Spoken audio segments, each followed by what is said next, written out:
The irony is that the Patriots would have won that game even if they don't deflate the balls. Teddy covers Steve Fezzik here on pregame.tv, and it's time to talk Deflategate. Are we buying or selling the New England Patriots without Tom Brady? We're selling. You're selling.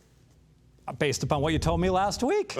You just came out and we made these videos. You don't have a quarterback in the NFL. You don't have a proven quarterback, and you're a very fadeable team. Don't ask me. Ask Jim Sorgi and the Indianapolis Colts that went from Super Bowl contender to 0-14.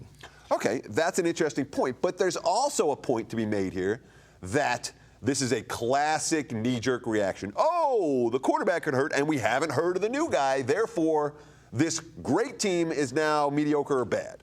And when you read anything, Fez, and I know you're not a guy that you read the market. I like to read the local papers. And when you read the local papers, to a man, beat writer after beat writer after beat writer in New England is telling us, for those who are willing to read it, this guy can play. You know also that there's a market bias against quarterbacks that didn't play at D1 schools. A quarterback comes out of the SEC, oh, he's a god, Jay Cutler, he's the best.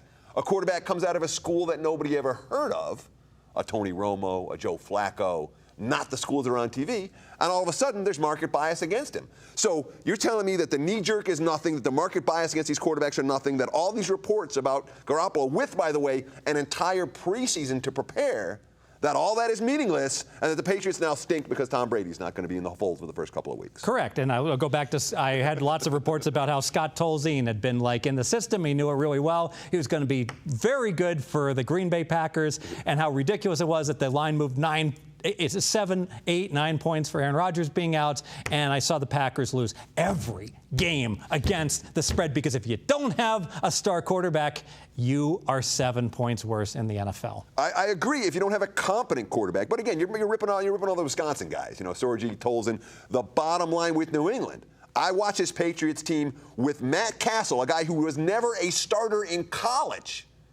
And Bill Belichick and his staff guided that team to 11 wins. So we have three quick data points. We got an 11-5 team, a 2-14 team, and a 1-5-1 Packer team. I think you add those all up, and I'm going to use the word aberration to Mr. Castle, who was a capable, borderline starting quarterback. And remember, their division was awfully weak. I don't see it. Fez says to sell the Patriots without Tom Brady. I say to buy them. Back next on pregame.tv.